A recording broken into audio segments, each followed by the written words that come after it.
But then there's this thing, Mark, called All-America games, right? And there's this thing called All-American practices before games, right? Mark, you ever heard of this stuff where, the best player from Minnesota gets a chance to go out there against the guys from Georgia, Florida, Cali, and get to show what he can do? And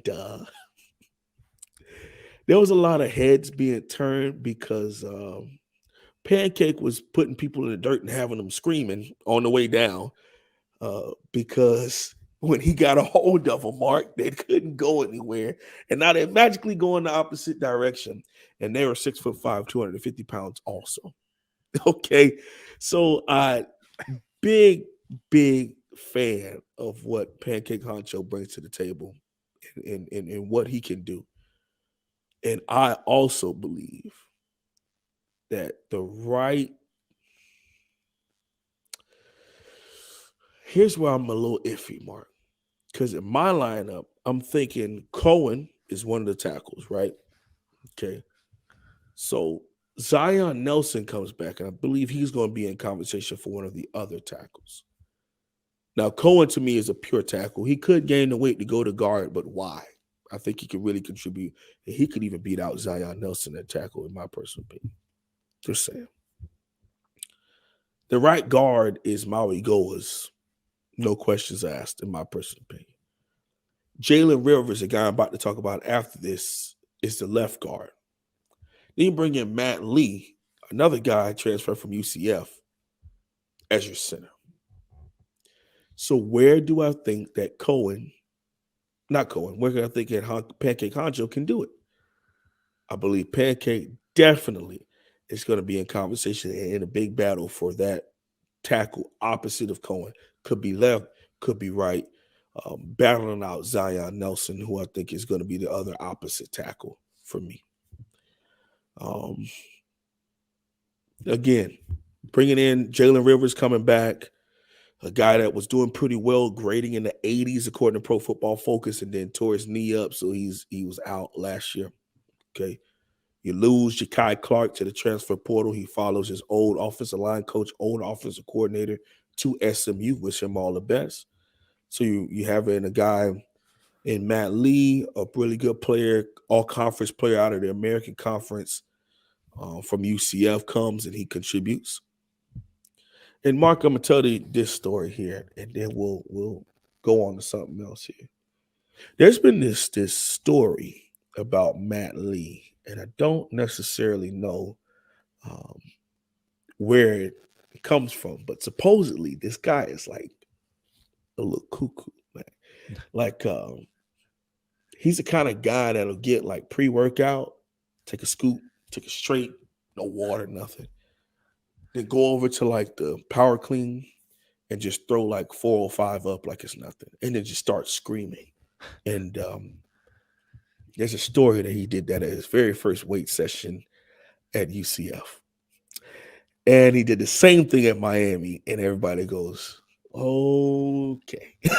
we got us a center, we got us a crazy guy on the team. And I like it. Again, I don't know the validity behind it, but it was hilarious to hear. And he just walked over and he just takes the power pre-workout, boom, full lockout, slams it down and goes, yeah! And everybody is just like, so, hey, much love and respect to Lee if that's a true story. Crazy one, but hopefully it is true. But again, Francis Mauigoa, Javion Cohen, Jalen Rivers, Matt Lee, Zion Nelson, a guy that's coming back, and he's been injured a lot, and hopefully he's completely ready to go this go around. One of the lowest graded players of all time in 2019. Then start to get some first round buzz. Again, like we say, Mark, due to the fact that he plays tackle. Yeah, he's a Power 5 starter. I mean, Mark, there's some guys I watch go like 30th overall here. Like he's a third round guy. But because he's 6'6", 310 and plays in a Power 5 conference, they think just pick him. We'll figure it out later. as far as bringing that in. So um, I wish the best for Zion, but I definitely think that his position on this team could be in real jeopardy if he doesn't get it together. It's funny to think that we're coming up on the 2023 season, so it will have been 4 years ago, correct me if I'm wrong, that Zion Nelson started as a true freshman against Florida in the first game of the season Yep, and I was there. had some issues, but recovered later and, started to get some serious pub. Hmm. But it was a rough start for him. There were a lot of sacks in that game. It was 10 to be specific, Mark. Now, some of them were like Jaron Williams steps out right before the line, and then they counted as 10. But I mean, I would say it was a legit 4 or 5, and they were all on Zion just getting his head beat in. But those are years ago, Yep. and that's what you hope for the young men. And I think people get that misconstrued in the media. Yeah, it may. You're gonna get the views, you're gonna get the subscriptions, you're gonna get the opening of your article and the buzz to make an article or a video where you bash someone or bash a program. But for those of us that are either in coaching or have kids or any of those kinds of things, one of the best things you want to do is to be able to see them come back. Everybody loves a comeback story. Everybody loves to see people grow and get better over time. And Zion Nelson has definitely gone from an F to probably a C plus, but there's a lot of growth and another big step that he could definitely do.